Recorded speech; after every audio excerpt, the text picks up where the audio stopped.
Hello student, आप सभी का हमारे इस फास्ट टीचिंग चैनल पर स्वागत है। आज हम पढ़ने जा रहे हैं क्लास 10th का एक मोस्ट इम्पॉर्टेंट टॉपिक, साबुन बनाने की विधि तथा उसके गुण और उपयोग। यह पेपर में हर साल पूछा जाता है। आप हमारे साथ बने रहिए, हम आपको इसी तरह इम्पॉर्टेंट क्वेश्चन कराएंगे। साबुन बनाने की विधि तथा उसका उपयोग, या इसी को भी साबुनीकरण भी कहते हैं। या पेपर में दे सकता है साबुनीकरण पर संक्षिप्त टिप्पणी लिखिए, तो आपको यही लिखना है।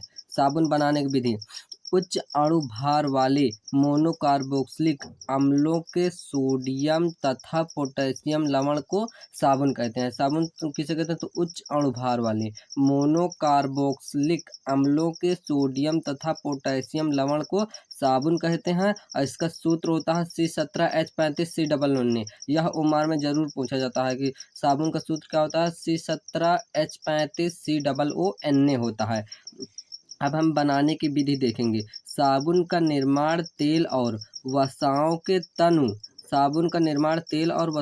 तनु NaOH सोडियम हाइड्रोक्साइड, NaOH को सोडियम हाइड्रोक्साइड तथा KOH पोटेशियम हाइड्रोक्साइड, KOH जो है पोटेशियम हाइड्रोक्साइड है, NaOH जो सोडियम हाइड्रोक्साइड द्वारा जल अपघटन से साबुन प्राप्त होता है।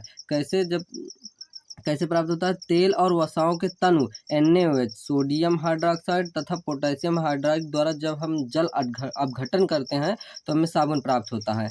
जैसे C2OC17H35 और CHOCOC17H35 और CH2OC17H35 को जब हम 3NaOH से जब अपक्रिया कराएंगे तो हमें क्या प्राप्त होगा? साबुन।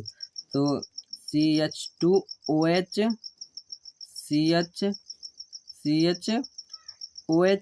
फिर होगा CH2OH, फिर प्लस, फिर 3C17H35COONA।